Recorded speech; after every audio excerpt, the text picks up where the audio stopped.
할렐루야. 사랑하는 성도 여러분, 오늘 함께 나눌 말씀의 제목은 일방적이나 인격적이고 오래 참으시나 갑작스러운 부르심입니다.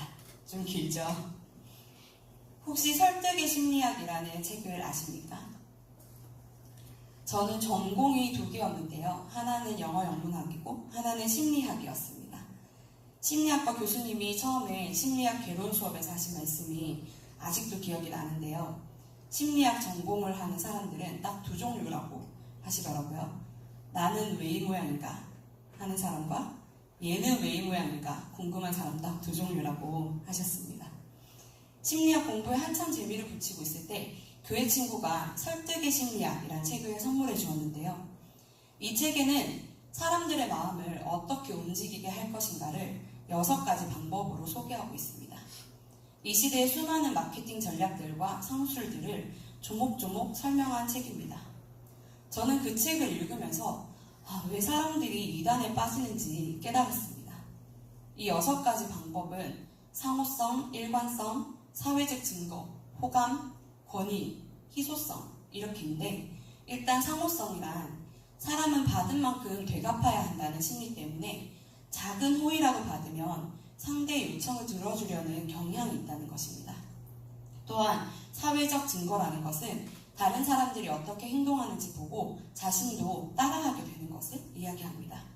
한 이단에서는 누군가를 전도할 때 최소 6명이 한 팀을 이루어 그 사람의 모든 상황을 판단하고 필요한 곳에 투입되어 크고 작은 친절과 도움을 베푼다고 합니다. 그리고 서로를 서로에게 소개시켜주며 연결고리를 만들어간다고 하죠. 그러면 이단의 전도를 받는 그 사람은 고마운 마음에 그들에게 설득되고 또 한통 속인 그들이 하는 행동을 따라 그 종교에 발을 들이게 됩니다. 또 일관성의 법칙으로 한 번 어떤 입장을 취하거나 선택을 하면 그 이후에도 그것과 관련되게 행동하려고 하는 심리라고 합니다. 그래서 한 번 자신들이 발들인 그 이단이 이단인 걸 깨닫게 되어도 결국 못 멈추는 이유가 이것이 아닐까 싶었습니다. 이단 전도뿐 아니라 이 설득의 심리학은 사회 곳곳에서 적용되어 우리를 설득하고 있습니다. 물건을 사러 가서도, 전화로 보험을 권유받을 때도 말이죠. 저는 거절을 잘 못하는 걸로 유명한데요. 한 번은 의정부시 사진관 살리기 운동, 그런 이름의 이벤트를 발견을 했는데 공짜로 가족 사진을 찍어주고 액자도 하나 만들어준다고 하더라고요. 그래서 신청을 하고 당첨이 되었습니다. 물론 지나고 나서 생각해보니 당첨 100%인 것 같지만 그때 신이 나서 가족끼리 함께 사진을 찍으러 갔습니다. 갔더니 의상도 빌려주고 헤어랑 메이크업도 간단히 해주시고 너무 좋더라고요. 사진을 찍는데 우리 애들이 포즈를 어쩜 그렇게 잘 잡고 사진을 잘 찍는지 한참 신나게 사진을 찍고 사장님을 따라 사무실로 갔더니 250장의 사진을 보여주시면서 한 장만 고르라고 하시더라고요. 액자를 만들어 주겠다며. 그 나머지 사진은 그럼 주시는 거냐 했더니 다 버리신대요. 삭제. 그런데 우리 애들 사진이 너무 잘 나온 거예요. 특히 우리 아들이 모델 뺨치게 사진을 찍은 거예요. 사고 싶으면 어떻게 해야 돼요? 그랬더니 25만 원을 내라고 하세요. 그럼 파일을 이메일로 보내주신 거예요. 근데 세상에 그 사진을 제가 어떻게 버릴 수 있겠으며 공짜로 헤어와 메이크업까지 받고 땀 흘리며 고생고생하며 사진 찍어주신 걸 봤는데 어떻게 그냥 나올 수 있었겠습니까? 저는 결국 25만 원을 내고 그 사진을 모두 샀습니다. 세상의 설득이란 이런 것입니다. 저에게 좋을 것처럼 다가오지만 결국은 마음을 어떻게 움직여 어떻게든 구매하게 만들고 어떻게든 저들의 말을 듣고 따르게 만들 것인지가 목적입니다. 달콤한 말로, 친절로, 혹은 권위로 나에게 성공과 명예와 부를 안겨줄 것처럼 설득하지만 지나고 나면 대가 없는 친절은 없고 내게 유익을 주고자 하는 달콤한 마음은 없는 것이죠. 그런데 세상이 말하는 것과 완전히 다른 설득의 법칙을 우리는 오늘 본문에서 발견할 수 있습니다. 바로 하나님의 설득의 법칙입니다. 먼저 첫 번째로 하나님의 설득의 법칙은 일방적이지만 인격적으로 부르심입니다. 바울은 본문 13절에서 이렇게 자신을 고백합니다. 내가 전에는 비방자요, 박해자요, 폭행자였으나. 그는 과거에 열심으로 예수님을 믿는 자들을 핍박했습니다. 그런 그를 하나님께서는 오래 참으시고 벌하지 않으시며 인격적으로 만나주셨습니다. 그가 살아계신 하나님을 깨닫고 그의 아들 되신 예수 그리스도를 인격적으로 만나게 인도하실 뿐 아니라 12절 말씀에서처럼 능하게 하셔서 직분을 맡기셨습니다. 능하게 하셨다는 말은 힘을 주셨다는 말씀이십니다. 하나님께서 직분을 맡기실 뿐 아니라 그 일을 감당할 힘도 주신 것이죠. 세상의 눈으로 보았을 때 바울은 하나님 앞에 살아있는 것만으로도 하나님의 자비로우심은 더 표현할 길이 없을 것입니다. 하나님께서 바울을 부르신 그 부르심은 전적인 은혜에 의한 일방적인 선택이었습니다. 하나님의 주권적인 은혜로 아무런 자격이 없는 바울을 선택하고 부르셨습니다. 그리고 일방적이지만 인격적으로 다가오셨습니다.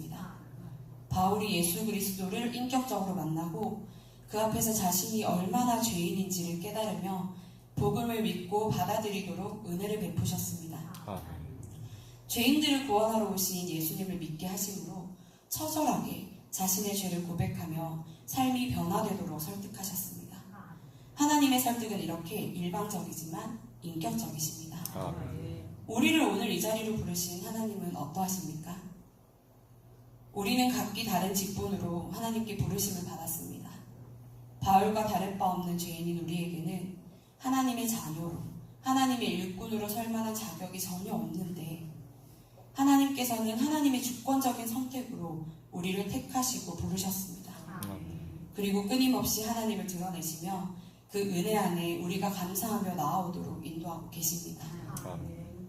세상은 우리에게 자리를 내어주고 끊임없이 자신들을 위하라고 말합니다.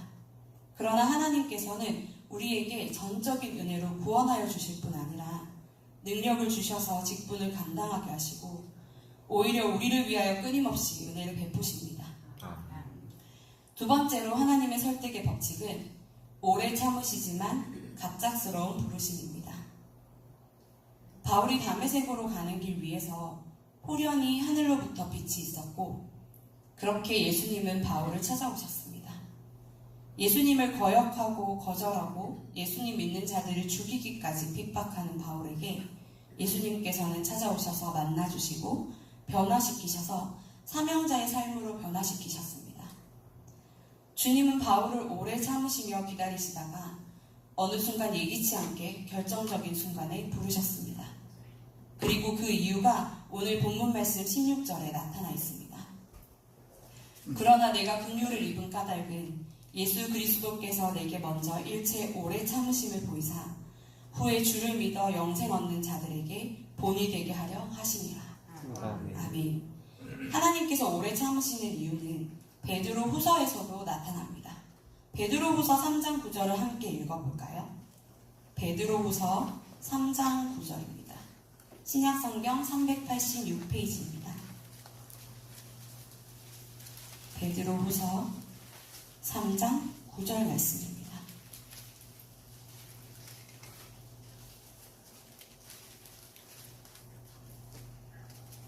시작.